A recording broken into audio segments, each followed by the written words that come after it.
That's just like helped heal me personally. A message of healing and purpose is the most important trip this family takes every year, returning home where their mother was murdered to hopefully save someone else's loved one.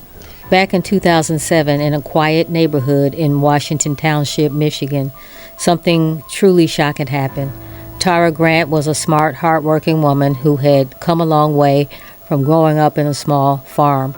She had a great job, a loving family, and a beautiful home. Her husband, Stephen Grant, was a stay-at-home dad, while Tara worked at a big job that paid very well. From the outside, they looked like the perfect family. Tara and Stephen met in college. They seemed like a great match. After getting married, they had 2 children, Lindsay and Ian. Stephen took care of the kids while Tara traveled a lot for work. She worked in Puerto Rico during the week and came home on the weekends. To help at home, they hired young nannies from other countries called au pairs. One of them was a 19-year-old named Verena from Germany. Even though Tara was away a lot, she still loved her kids and spent time with them whenever she was at home. She also wanted to keep her marriage strong. She planned a surprise trip for Stephen for his birthday, but before the trip can happen, something terrible occurred. On February the 14th, 2007, Valentine's Day, Stephen went to the police and said Tara was missing. He said they had argued the night she got home from work and that she left shortly after that in a dark-colored car. But Tara didn't show up for work. She didn't even call anyone. Her family couldn't reach her. At first, Stephen helped the police, but later he refused to take a lie detector test, which made people even more suspicious. As police looked into the case, they found out that Tara hadn't used her bank card or her cell phone since February the 9th. She hadn't gotten on a plane to even go to work. Stephen's story started to fall apart. Detectives checked into nearby taxi companies and found out that none of them had picked up Tara. Stephen's version of the story didn't make sense anymore. They also found out that he had been talking to an old girlfriend and maybe wanted to be more than just friends with the young nanny, Verena. Then, on February the 28th, somebody found a bag with bloody gloves in a park near the Grant's house. This led police to search Stephen's home. On March the 2nd, in the garage, they found a plastic container with Tara's torso inside. She had been strangled. Stephen wasn't home during the search. He had gone to a nature park. When police found him, he was barely dressed, freezing, and in bad shape. He had taken pills and alcohol to try to hurt himself. After being taken to the hospital, Stephen finally confessed. He said him and Tara had a fight. He hit her, she got angry, and he said that she wanted a divorce and was going to take the kids. He claimed he panicked and he strangled her. And then he hid her body in a garage and later in a park. He even confessed to spending the night with Verena right afterwards. Stephen was arrested and put on trial. In December of 2007, he was found guilty and sentenced to 50 to 80 years in prison.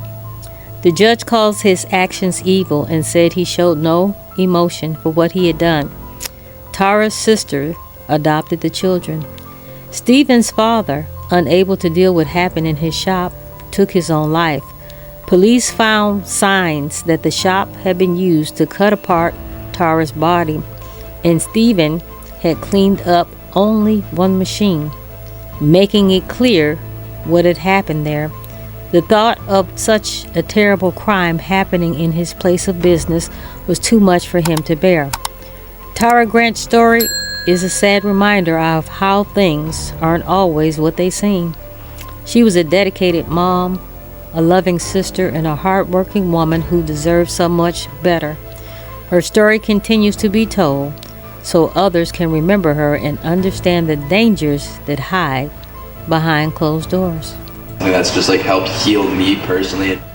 A message of healing and purpose is the most important trip this family takes every year, returning home where their mother was murdered to hopefully save someone else's loved one. Tara Grant was murdered by her husband Stephen in 2007, and every year since, her sister and her children returned to Macomb County to warn others about domestic abuse. Those children are now grown up, all of them, talking to our Hank Winchester about why coming home is vital to them. And Hank, you've stayed in touch with Tara Grant's sister really from the beginning, haven't you? Yeah, Devin can really certainly have. And, spent a lot of time with them, especially during the early parts of this investigation as it played out. Over the years, I've gotten updates on the children. Tonight, you're going to see how they're doing. The family wanted to share their story, hoping that what happened to them never happens again. I think about the happy things. I don't really dwell on what happened to her. I use it as more of a message to help other people.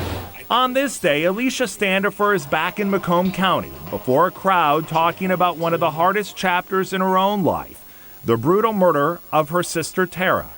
If we save one person from a situation like Tara was in, we've done our job.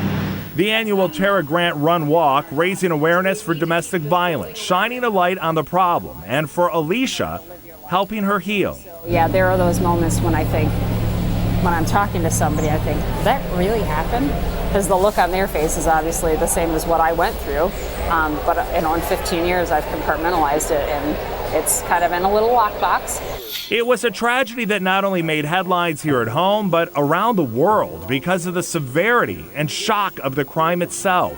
Stephen, do you have anything to say to your children? Tara Grant's murder captured the attention of many because so many identified with her. A busy working mother, her life seemed so normal. The nice suburban home, 2 beautiful children, and her husband Stephen. But what people didn't know was that leading up to the murder, Tara was being abused. She felt trapped. She was stuck. And like many, felt alone. It is absolutely probably the most important thing of our year to come back here, and to celebrate not only Tara's memory, but to also encourage other people to, watch for the signs of domestic violence, to help their friends and family get out of those situations. Alicia, who after her sister's murder took custody of Tara's 2 children, at the time Lindsay was 6, Ian 4, has made coming back to Macomb County a priority. She and her husband now live in Wisconsin, the kids now both in college. It can be an emotional trip back, but one she knows is necessary. It's actually more of a welcoming homecoming, because when Tara died and we didn't know for those 3 weeks, this community just kind of surrounded us and kind of welcomed us. They didn't have to, but they did.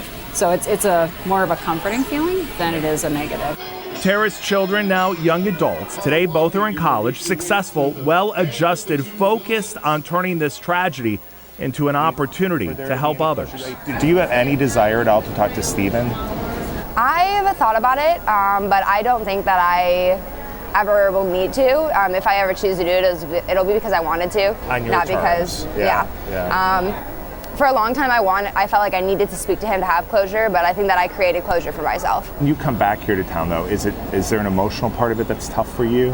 It kind of rehashes some stuff just about like when I was younger, but at the same time, it's like, yeah, I know that's like personally a little bit harder for myself, but at the same time, if I have to go through a little bit of pain just to help a little bit, like a lot of people out, I'm 1,000% willing to do that. Do you have much of a memory of all of that? I have like bits and pieces, but not like total memory, just because I was only 4 years old when it happened.